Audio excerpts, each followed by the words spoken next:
welcome back. Cody's Caravan. We're live at Twain Harte. You know when I think Twain Harte can't get any better? I meet John Zock. Oh my goodness, John. This setup is amazing, my friend. How long you been building this? Since 1992. But really, this was before the house.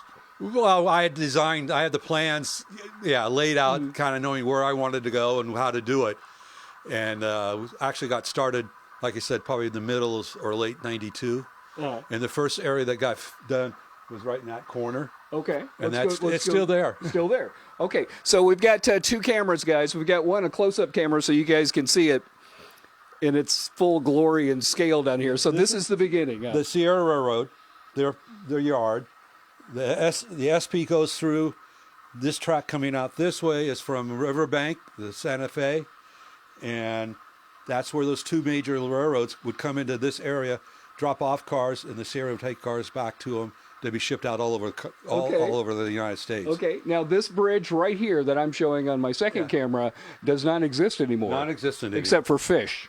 Underneath Beardsley Dam, yes. So that's what it used to look like. Yeah. And then now, it used to look like that. Now it's underwater with the fish. Another thing we got to point out, notice the clocks that are around here. Tell them about the clocks. They're John. fast clocks. They're not on right now, but during an operating session, they'll turn on, and to represent a whole hour, it's 15 minutes is a whole hour on time. So it gives you an idea of from one point to another point, how much time you have to go run from one place to the next. And for to get from Tuolumne all the way back down to here, in real life was 3 hours. So with the fast clock on a 4-to-1 ratio, it takes us, what seems to be like 3 hours to do it. But it's really an hour and a half. Really an hour and a half. That's some amazing math skills, my friend, because I would have never figured that out. What got you into trains? Just as a young kid, my older brother had one, Lionel, the bigger stuff. Mm-hmm. Then he got rid of that, and then I was the youngest of my grandparents, and we stopped by this hobby shop in Oakland, and I said to my dad, well, let's go in and see. So we did, and so we went to his grandparents lived in Oakland, my grandparents, and so I my little finger and said, can we go back and buy some? And I still have some of that equipment. It's out of service, but I still have it. Oh, that's amazing. Yeah. I love that story. That's great. So then it just gradually built, and then the cars on the track came out, and I saved all that railroad stuff.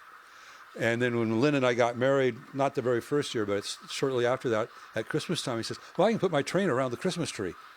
And I think she regrets that, because that's what it came to. Be careful. Yeah. Be careful what you say. Okay, so we're going to leave Oakdale. Yeah. Where are we headed?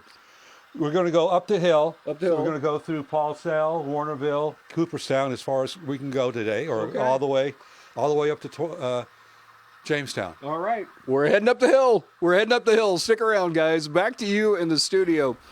John, I have to apologize to you. Okay. Not you, John. John back at the station. Yesterday I was supposed to work. I know you needed the content, but I was trying out for the Colts. Oh. They told me I'm too young. Yeah, too young. They said I was too young for the job, John.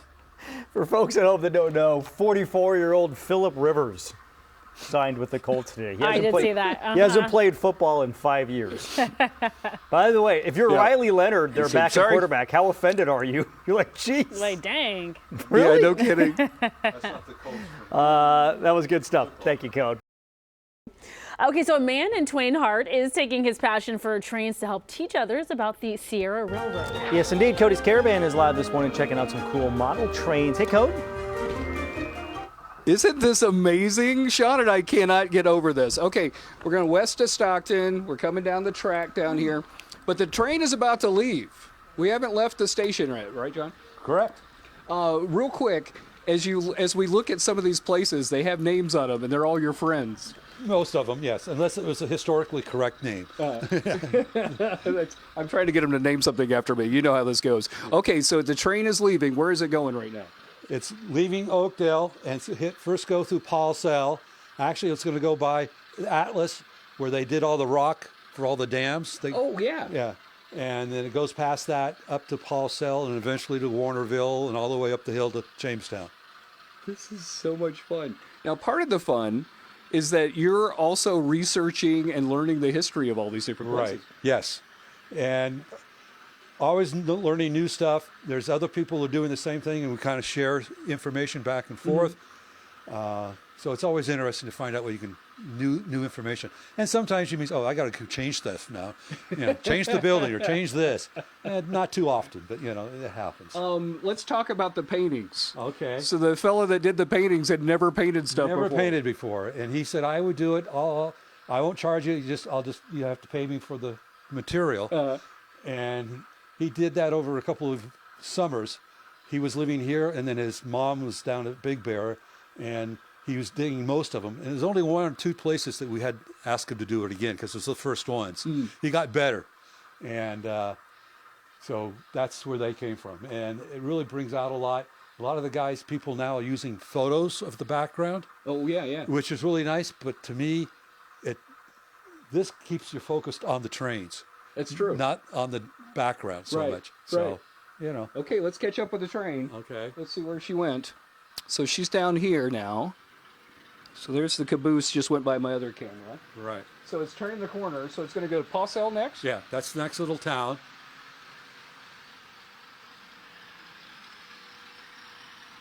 I'll move my little camera here so we'll get another shot as it comes around. Are you looking for new members to the Tuolumne Historical Railroad Association? It's a nonprofit. If you're interested, we have a website, and you can go on the website and type in Tuolumne Railroads, and it'll pop up with the website. Fantastic. And it's for $35 a year. You can become a member, and you get. We have issued a couple magazines out of it, and you get discounts for different options and things like that. So Fantastic. And the whole idea is to raise money to help support not just Sierra Railroad, but all the railroads that were in Tuolumne County. Which was a lot. Yeah. Which is a lot. Pickering, West Side, Hetch Hetchy, a lot of that stuff. Trying to keep it historically correct. I love it. Okay, coming up, we'll keep following the train. We're going to keep following the train coming up. Back to you guys in the studio. Look, I'm a giant. Cody, thank you. All right. A man in the 209 is sharing his love of trains by recreating the Sierra Railroad in his home, his home. So obviously Cody had to meet him, and he took the trip to the Caravan down to Twain Harte to check it out. Hey, Cody. I did. I wish I had taken the train to Twain Harte. That would have been the perfect segment.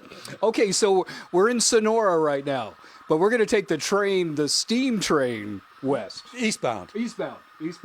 I have no sense of direction. I told you that. All right, here's the steam train going around.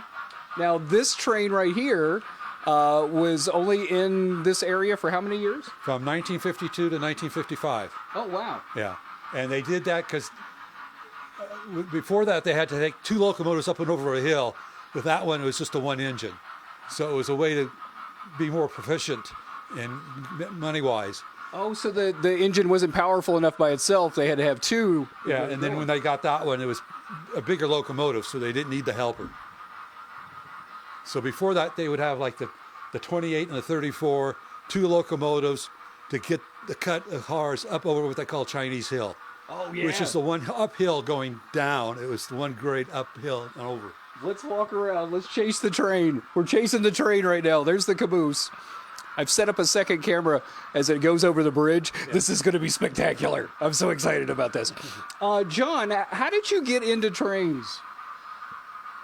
Just liked them, and it just grew and grew and grew, and liked doing the buildings and the cars. It was just a nice activity. Yeah. And then I had an idea of what kind of layout I wanted, and that's when I designed it. And it just went downhill after that. Matter of fact, up the hill, maybe. Or up the hill.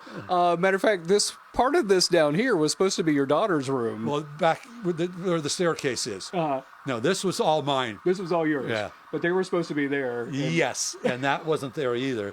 So as time goes, you keep adding things. And, yeah. Also, the back wall wasn't a wall. You dug into the dirt. And then built a new wall in there, and we had to wheelbarrow the dirt out, and of course it was raining that day. You know, of course. But it all worked out. It really- made a world of difference as far as the activity of the train, and obviously it made it bigger, but it also made it a better layout, more realistic spacing. It is spectacular. And you guys back in the studio, you're probably saying, well, it's got to be done, right? There's no way there's more stuff to build. Oh, but wait, next segment we'll show you. It's still growing. It's still growing. It's getting bigger and bigger and bigger. We'll show that to you coming up. Back to you guys. This is so neat. I love it. He said as a kid, which was mounted on a piece of plywood. It just went around in an oval. That's awesome, Code. Thank you. Thanks, Cody.